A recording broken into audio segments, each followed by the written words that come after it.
Guru, selamat siang buat kita semua.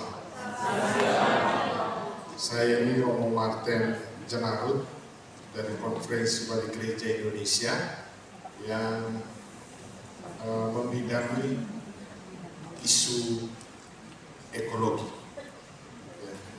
keutuhan cipta, dan salah satu mitra dari Konferensi Wali Gereja Indonesia ini komunitas Gerakan Laudato Si, dan komunitas ini dalam kerjasama dengan MNPK dan Komdik Konferensi Wali Gereja Indonesia sudah menghasilkan buku materi dan strategi pembelajaran berkaitan dengan isu ekologi. Kalau ada yang berpikir untuk memiliki, bisa menghubungi Komdik atau MNPK. Saya akan coba konstruksikan secara sederhana, apa yang ingin saya bawakan, karena tadi saya diingatkan, Romo, ini akhir pekan ini, Romo, waktunya untuk keluarga. Banyak yang terpaksa datang di sini karena perintah yayasan. Saya akan coba konstruksikan secara sederhana, berkaitan dengan apa yang bisa kita lakukan dalam kapasitas kita sebagai guru, dalam relasi profesi kita dengan murid. Jadi saya ngomong guru di satu pihak, strategi pembelajaran di pihak lain, dan yang ketiga itu adalah materi ajar. Dan yang terakhir, apa yang bisa kita buat supaya prinsip-prinsip paham ajar itu pada akhirnya dipahami oleh anak dan itu menjadi budaya di dalam kehidupan sekolah kita masing-masing. Saya Romo Martin Jenarut, SPL SAMH, karena selain pastor saya juga adalah advokat sejak 2013. Keren. Profesi advokat rezeki dan nasibnya tidak seperti Hotman Paris. Oke, baik, itu hanya. Kita masuk ke pertanyaan yang paling pertama adalah mengapa literasi ekologi di lingkungan pendidikan itu menjadi penting. Yang pertama saya mau bilang, kita perlu sikap tertentu menghadapi krisis global. Hari-hari ini kita ngomong tentang perubahan iklim sebagai salah satu krisis global. Pertanyaannya adalah, apakah perubahan iklim itu nyata atau hoax? Di dalam studi saintifik, studi ilmu pengetahuan, ternyata sampai pada kesimpulan bahwa perubahan iklim itu nyata. Dan ini dibuktikan dengan indeks anomali perubahan iklim itu melebihi standar yang sudah ditetapkan oleh Paris Agreement. Paris Agreement menyebutkan bahwa standar perubahan iklim itu hanya 1,5%. De facto, hitungan 10 tahun terakhir, sekarang ini sudah 1,55%. Ada kenaikan 0,5%. Dan kondisi ini dibuktikan dengan musim hujan yang tidak jelas, terjadi curah hujan yang berlebihan, termasuk juga di beberapa tempat terjadi kekeringan yang berkepanjangan. Jadi sekali lagi saya mau katakan, perubahan iklim bukan mitos, bukan hoax, tetapi itu nyata. Karena itu perlu disikapi. Yang kedua, literasi ekologi itu menjadi penting dalam konteks bagaimana kita membangun pola pikir berkelanjutan. Selama ini kita punya pola pikir pragmatis, sangat pragmatis. Tidak banyak orang yang memiliki pola pikir berkelanjutan. Sumber daya alam ini terbatas. Kalau sumber daya alam ini terbatas, maka kita punya kewajiban untuk arif dan bijaksana dalam mempergunakan sumber daya alam yang terbatas. Saya tidak tahu, kegiatan kita ini kita diwajibkan tidak bawa tumbler. Maksudnya, kalau kita bawa tumbler kemana-mana, ini dia gagasannya, pola pikir berkelanjutan. Ya. Tapi kalau sampai hari ini kita masih pakai itu gelas aqua misalnya, ya, berarti pola pikir kita masih pragmatis, praktis. Yang benar itu bagaimana membangun pola pikir berkelanjutan. Yang ketiga, mengembangkan tanggung jawab dan etika lingkungan. Kita berharap dengan literasi ekologi, kita sampai pada prinsip ada sebuah kesadaran, tanggung jawab, dan etika lingkungan. Kenapa perlu ada etika berhadapan dengan lingkungan? Selama ini kita berpikir etika itu hanya antara manusia dengan manusia. Ngapain harus perlu ada etika? Nanti kita akan lihat di dalam gagasan ekologi integral.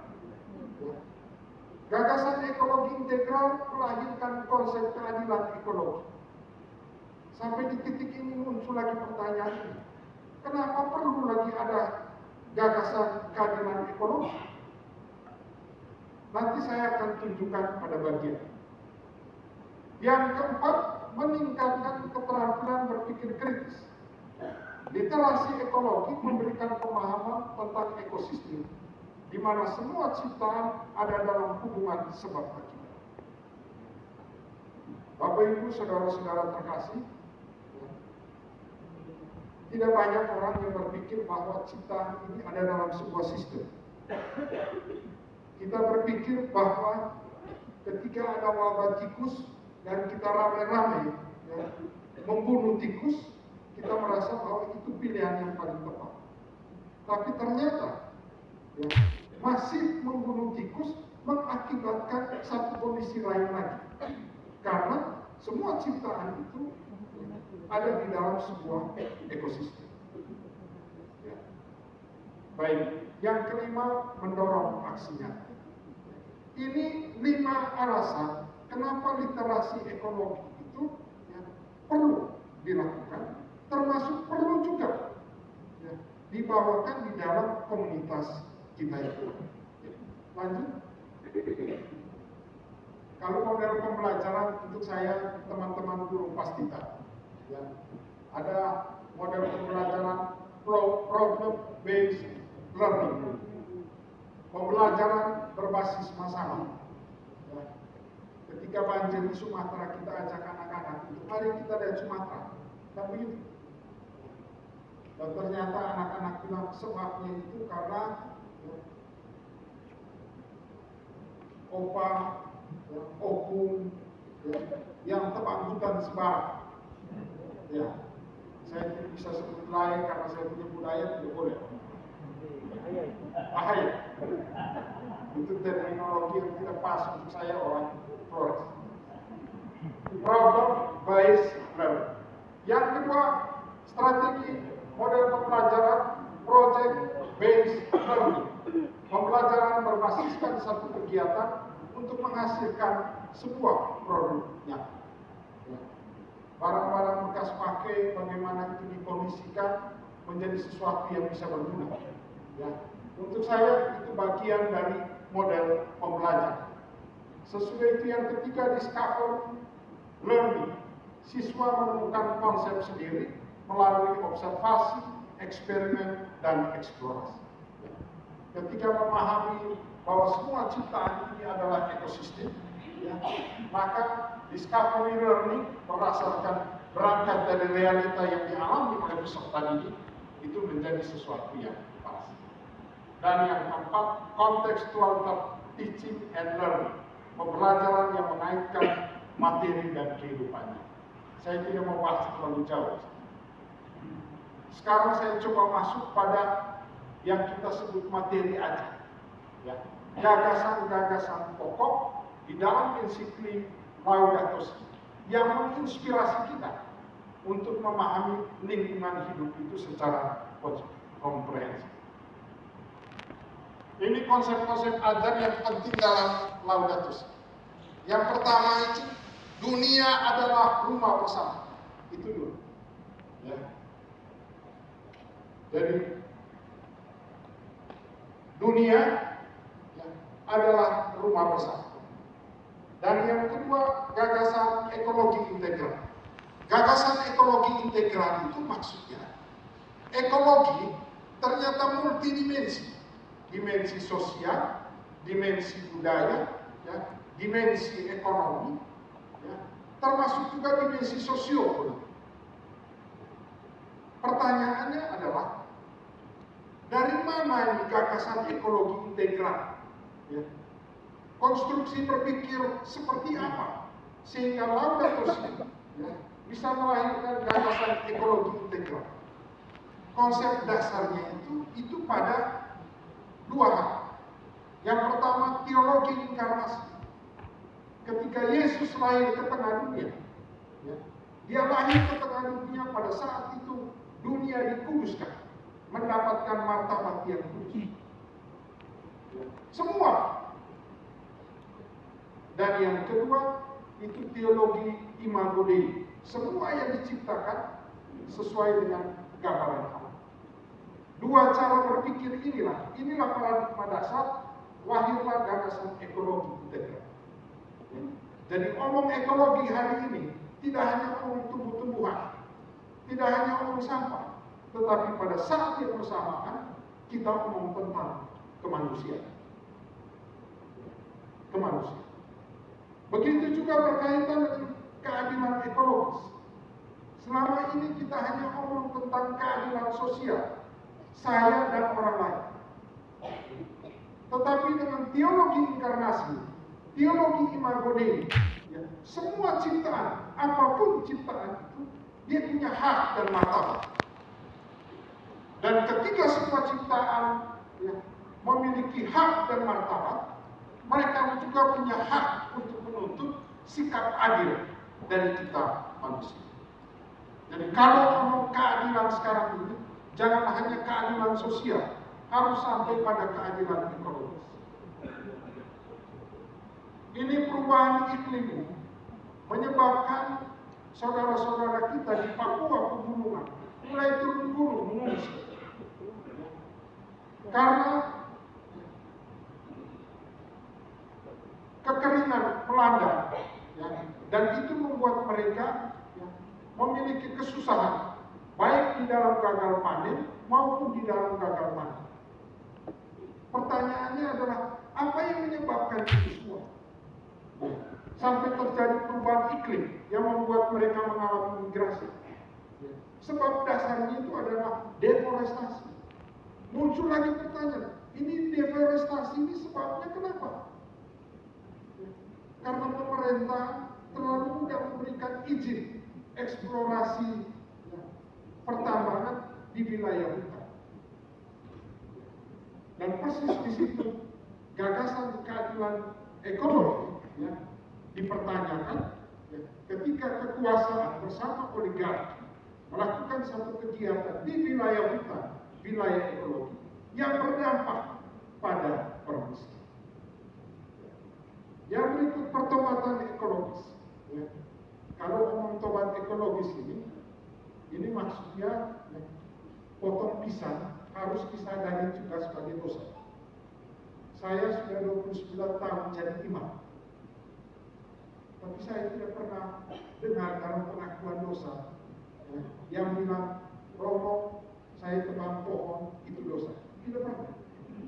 Yang ada itu hanya dosa 10 kali tidak ke gereja, ya, tidak mencintai suami dengan baik, ya, itu juga dosa. Tetapi kalau ngomong pertobatan ekologis, juga ngomong tentang bagaimana kita merusak lingkungan hidup juga adalah dosa. Pertobatan ekologis. Dan ngomong pertobatan ekologis ini tidak hanya ngomong perubahan mindset, tetapi juga perubahan perilaku. Baik, ada spiritualitas ekologi. Alam bukan hanya sebuah benda dan objek, tetapi juga adalah tanda kasih Allah. Ya. Sekali-sekali tolong bilang cantik juga kepada Allah. Jangan hanya bilang cantik kepada manusia. Saya bayangkan kalau 10 yang cantik di hadapan kita, ya 10 kali juga kita memuji dia cantik, meskipun ada di samping istri, itu kan repot. Tetapi saya mau katakan, mari kita juga dengan ikhlas mengatakan cantik terhadap ciptaan yang Tuhan sajikan kepada kita. Keadilan antara generasi, bumi bukan warisan leluhur, tetapi pinjaman dari anak cucu. Ya, kalau kita punya otak ini dipahami sebagai warisan, ahli waris tidak ada kerja lain kecuali habis. Ya. Tetapi ketika kita memahami itu sebagai sebuah pinjaman, kita punya kewajiban untuk di babak hidup kita, ya, di babak akhir kita punya kewajiban untuk mengembalikan itu pada mereka yang menjadi generasi yang berikut. Yang ketujuh, ekonomi dan teknologi yang manusia. Salah satu sebab kerusakan lingkungan hidup ini karena prinsip teknokrasi. Gereja tidak menolak perkembangan teknologi. Gereja tidak alergi terhadap teknologi. Harapannya teknologi itu tetap dalam prinsip ajaran sosial gereja. Teknologi mendukung upaya melindungi martabat manusia. Teknologi tersebut mengantar orang pada kesejahteraan sosial. Teknologi tersebut mengantar orang pada keadilan. Termasuk juga teknologi tersebut mendukung ekologi berkelanjutan. Yang berikut, tanggung jawab moral dan solidaritas global. Krisis ekologi, siapa yang bertanggung jawab? Ensiklik Laudato Si mau mengatakan bahwa tanggung jawab semua pihak terhadap krisis ekologi. Teman-teman guru sekalian, setelah Laudato Si keluar, muncul lagi Laudato Deum. Kalau kita baca di bagian-bagian awal dari Laudato Deum, ya, ada satu alasan khusus yang melatar belakangi Paus Fransiskus untuk keluarkan lagi ensiklik Laudato Deum. Alasan paling mendasar itu karena ternyata seruan-seruan etis moral di dalam ensiklik Laudato Si ini tidak mendapatkan tanggapan yang luar biasa, baik di internal gereja maupun di lembaga-lembaga internasional.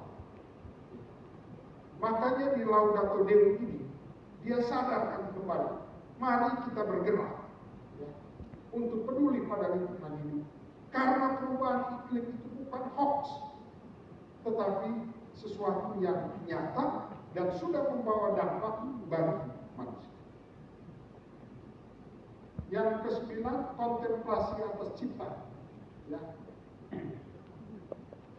Ini kontemplasi ini sering kita bawa di dalam doa-doa, dan cenderung kontemplasi ini baru bisa dibuat lahir dari sebuah kecemasan, kegelisahan pribadi.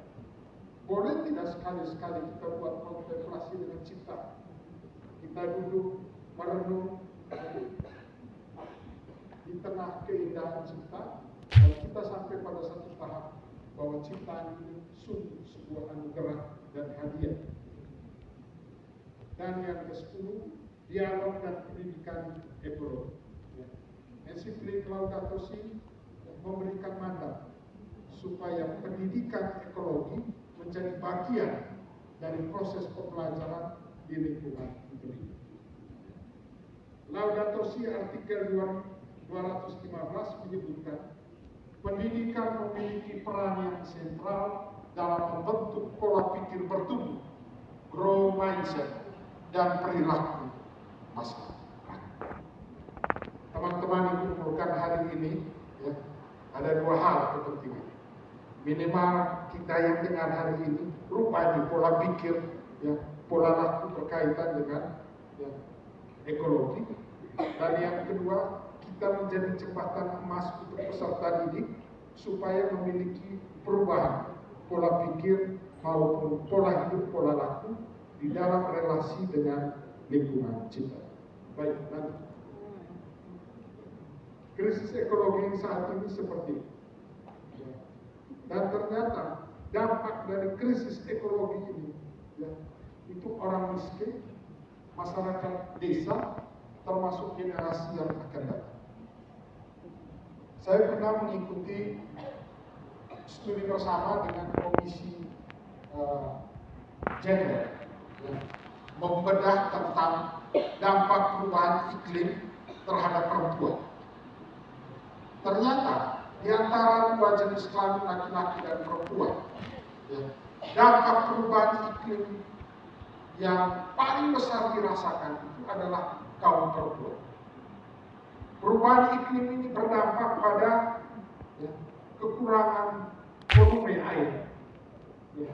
Dan kalau volume air berkurang, ya, maka kaum perempuan, ya, akan mengalami dampak langsung karena kelompok perempuan lebih banyak kebutuhan airnya daripada kaum laki-laki. Saya dalam frame sebagai laki-laki protes. Apa beda? Dia bangun pagi, kita bangun pagi minum air, itu biasa. Ya. Tetapi di dalam frame, ya, frame komisi gender perempuan menunjukkan bahwa, ya, ketika seorang perempuan datang bulan, pada saat itulah dia membutuhkan air lebih banyak daripada seorang laki-laki. Perubahan iklim ini dampaknya juga dalam kategori jenis kelamin, ya, ini pada perempuan. Baik, lanjut. Baik, ini yang saya sebut tadi, ya, beberapa gagasan pokok yang sudah dielaborasi. Keadilan ekologi sebagai keadilan integral ini ada di dalam artikel Laudato Si 90. Segala sesuatu itu saling terkait, terkoneksi. Kita semua adalah bagian dari satu keluarga universal. Sampai pada titik ini, kita sampai pada sebuah kesimpulan bahwa krisis ekologi adalah juga krisis kemanusiaan. Ya. Bencana ekologi juga adalah bencana kemanusiaan. Bencana alam di Sumatera itu menjadi sebuah pembuktian di mana krisis ekologi itu ternyata berdampak pada kualitas kehidupan manusia yang jatuh dan rusak karena bencana. Lanjut. Konsekuensi dari krisis ekologi, kemiskinan dan ketimpangan sosial. Ya.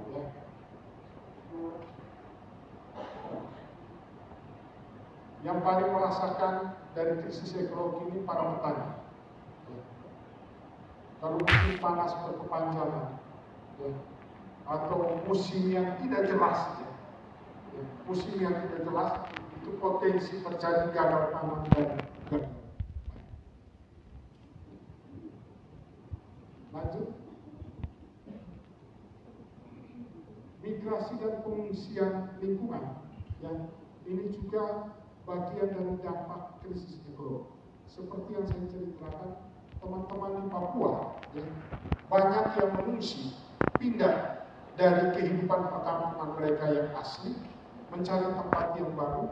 Ini mereka bermigrasi bukan karena kekerasan kelompok bersenjata saja, tetapi lebih karena kekeringan yang melanda kehidupan mereka. Ada konflik sosial dan kekerasan, ya, di mana Sumatera, Kalimantan ini terjadi konflik sosial berkaitan dengan tambang antara masyarakat tambang ilegal dengan tambang legal. Baik, kesehatan dan kualitas hidup menurun. Kita di Jakarta ini lagi dilanda kecemasan dengan satu istilah hujan plastik. Ternyata di Jakarta berdasarkan hasil studi, sekarang ini air hujan ada unsur plastiknya, dan itu bisa membahayakan kesehatan kulit. Kompas atau Tempo beberapa bulan lalu sudah coba menyajikan itu. Karena itu disarankan supaya kalau hujan sebaiknya jangan pasang badan dengan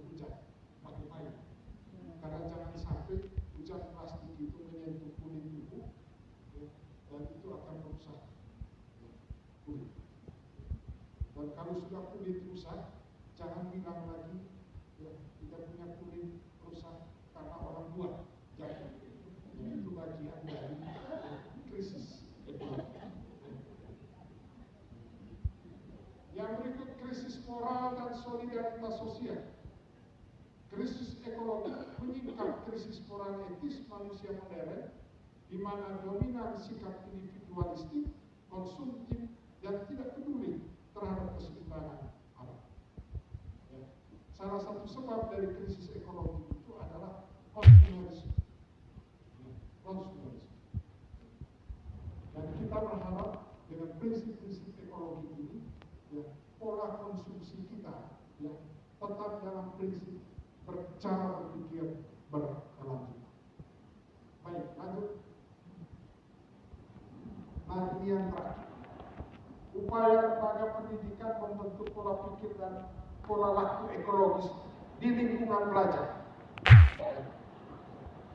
Yang pertama itu menciptakan sistem mekanisme tata laku ekologis berupa sebuah kebijakan dan aturan, ya, atau protokol.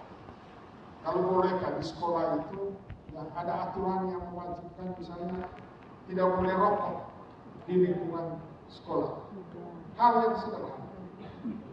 Atau ya, kios sekolah, koperasi sekolah jangan pernah jual itu aqua.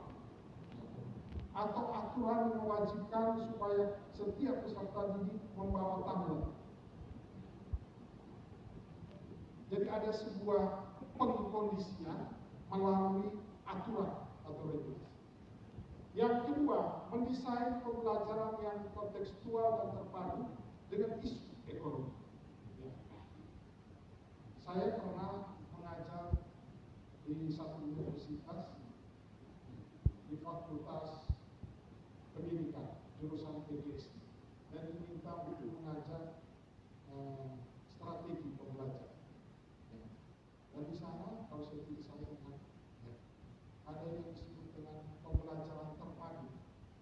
Bagaimana satu tema, ya, ternyata itu tema juga menyangkut hal-hal yang saya berharap teman-teman kalau ngomong pendidikan agama Katolik jangan hanya ngomong Tuhan, tetapi juga perlu mengantar mereka ke Tuhan melalui alam.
Sekian dan terima kasih.